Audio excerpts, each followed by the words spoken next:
Kenapa seseorang harus diterapi mental kesehatannya, teman-teman? Atau harus diobati luka batinnya? Assalamualaikum warahmatullahi wabarakatuh. Bersama dengan Abdul Rais, Certified Hypnotherapy, terapis mental kesehatan. Ya. Bagi teman-teman yang baru menemukan channel ini, jangan lupa like dan subscribe, teman-teman. Nyalakan loncengnya agar lebih banyak video-video yang bermanfaat yang bisa teman-teman dapatkan dari channel ini, sehingga teman-teman bisa hidupnya lebih baik lagi secara jiwa dan raganya, teman-teman. Berbicara tentang terapis mental kesehatan, teman-teman, saya pernah dihubungi calon pasien, teman-teman. Dia menginginkan dia dan anaknya segera diterapi, segera dibantu, ya. Nah, untuk jasa saya, teman-teman, ya, saya bukan hanya menterapi, teman-teman, ya. Saat prosesi terapi ataupun private coaching, saya selalu memberikan kesempatan kepada pasien untuk menceritakan apa-apa saja yang terjadi dalam hidupnya, sehingga dia terjadinya yang namanya luka batin, sehingga anaknya terjadinya luka batin, ya. Begini, teman-teman, kebanyakan orang mau terapi dia dan anaknya, padahal yang dibutuhkan terapi itu adalah seorang ibunya atau orang tuanya. Kenapa harus orang tuanya? Karena begini, teman-teman, ya. Terkadang orang tuanya sudah baik, sudah tenang, ya, sudah rileks, anak itu akan mengikuti, teman-teman. Karena apa? Karena ada sikap-sikap, tindakan-tindakan ibu di dalam rumah tangga itu, ya, mempengaruhi cara berbicaranya, menulari sikap-sikapnya, ya, menilai kata-katanya. Jadi anak ini otomatis akan melihat tindakan-tindakan atau sikap-sikap ibunya di dalam rumah tangga. Nah, jadi yang perlu diterapi, yang perlu mendapatkan pengetahuan ini adalah seorang ibunya yang utama, ya. Sebenarnya anak tidak perlu, ya, tapi tergantung dari kepribadian keluarga lagi. Kalau memang ada ibu, orang tua yang anaknya juga ingin diterapi, silahkan. Tapi kalau tujuan utamanya untuk menterapi anak, sebaiknya adalah ibunya. Karena ibu di dalam rumah tangga dan ayah itu melakukan juga yang namanya terapi dalam kesehariannya, dalam 24 jamnya, dalam kebersamaannya, menjaga lingkungan-lingkungan untuk anak-anaknya berada di sekolah kah, di tempat ngaji kah, atau di tempat mainnya. Sehingga ibu ataupun ayah mendapatkan pengetahuan dari saya bagaimana menjaga gerbang pikiran serta perasaannya si anak, supaya anak tetap tumbuh, tetap kembang baik. Sehingga anak-anak ini setelah usia 7-14 tahun atau dewasa nanti, anak-anak ini tidak mengganggu lagi orang tua. Karena apa?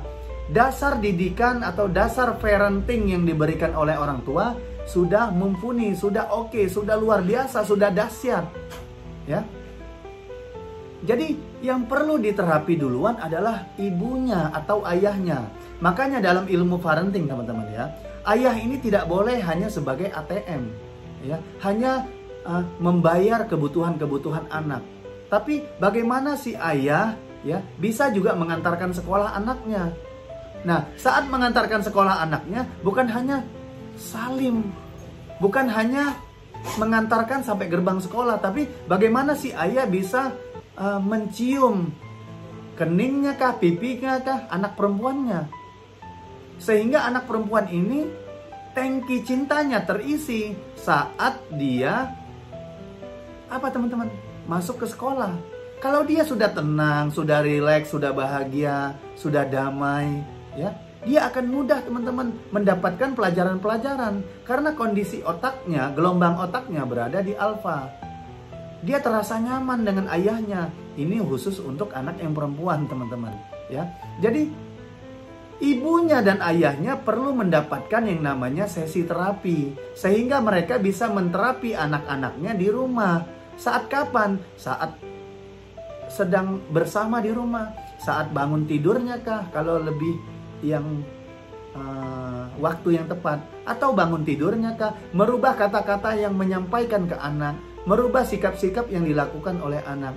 Ya, jadi Jangan sampai anak-anak dikarenakan ayahnya luka batin, ibunya luka batin, anak-anak menjadi luka batin. Karena apa? Anak-anak menjadi kambing hitam atas tindakan-tindakan orang tua yang ada permasalahannya, yang ada memori-memori negatif di dalam pikiran bawah sadarnya. Alam bawah sadar itu tempat menyimpan memori, teman-teman, Bapak Ibu semua, ya. Kepada kedua orang tua, ya, ayo ganti ya data-data negatif yang ada di alam bawah sadar itu, sehingga data-data itu tergantikan positif, diprogram hal-hal baik, cara berbicara yang baik, sehingga anak-anak kita bisa tumbuh kembang yang baik, teman-teman. Apalagi usia anak kita 0 sampai 7 tahun posisinya sekarang. Apalagi anak-anak kita berada di dalam kandungan, ya. 120 hari anak di dalam kandungan itu, teman-teman, ya. Sudah diaktifkan pendengarannya, artinya gerbang jiwanya melalui kupingnya, melalui auditorinya sudah diaktifkan, sudah siap mendengar. Apa yang dilakukan oleh kedua orang tuanya? Bersikap baik atau bersikap yang ribut-ribut? Lah, inilah yang mempengaruhi anak menjadi luka batin, teman-teman. Silakan teman-teman ya yang ingin ya namanya private coaching kah, ya seminar online kah, atau seminar offline kah. Saya ada bonus, teman-teman. Sebuah buku yang sangat luar biasa, teman-teman. Memaafkan bisa mendatangkan keberuntungan. Ya, Self Forgiveness Therapy, karya Abdul Rais, teman-teman. Kenapa harus memaafkan? Terkadang begini, teman-teman, ya. Seseorang yang marah sekali terhadap anaknya, atau anak yang marah sekali terhadap kedua orang tuanya, itu tidak mudah memaafkan. Kalau lagi kondisinya yang tersadarkan, gelombang otaknya beta, teman-teman. Nah, bagaimana membuat gelombang otak anak ini theta, teman-teman, ataupun alfa? Nah, di buku itu tersusun rapi cara-caranya mensugesti anak, cara-caranya bersikap yang bisa tertular ke anak, sehingga anak tidak luka batin, ayah tidak luka batin, dan ibu tidak luka batin. Hidup jadi keberuntungan, teman-teman. Contohnya apa sih, teman-teman, dalam mendidik anak itu? Biasanya pagi-pagi ya kedua orang tua membangunkan anaknya dengan cara-cara yang negatif, kata-kata yang negatif. Padahal setiap pagi itu malaikat Mikail malaikat Mikail terbang dengan sayapnya yang luar biasa, teman-teman, mendatangi setiap rumah.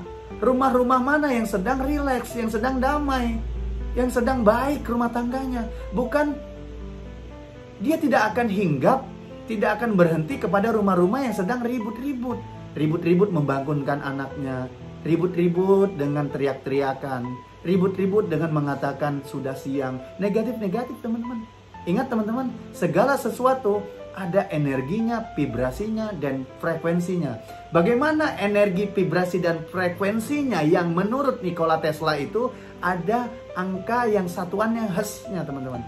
Sehingga angka itu tinggi. Bisa kita sejajarkan dengan rezeki-rezeki yang kita inginkan di luar sana, yang dibawa oleh malaikat Mikail itu untuk datang ke dalam rumah kita, teman-teman. Silakan, teman-teman. Ada link di deskripsi video ini, teman-teman. Silakan daftar, teman-teman. Ayo, teman-teman, ya, supaya hidup kita beruntung, teman-teman, bukan sebaliknya. Supaya hidup kita lebih ajaib, teman-teman, bukan yang sebaliknya, ya. Bagaimana kita sehat secara raganya, teman-teman, tapi harus didukung dengan sehatnya jiwa, teman-teman. Tidak tergantung oleh obat-obat kimia, tidak tergantung oleh RS-RS, teman-teman, ya. Oke, teman-teman, semoga bermanfaat. Jangan lupa like, comment, and share, teman-teman, ya. Terima kasih, teman-teman. Assalamualaikum warahmatullahi wabarakatuh.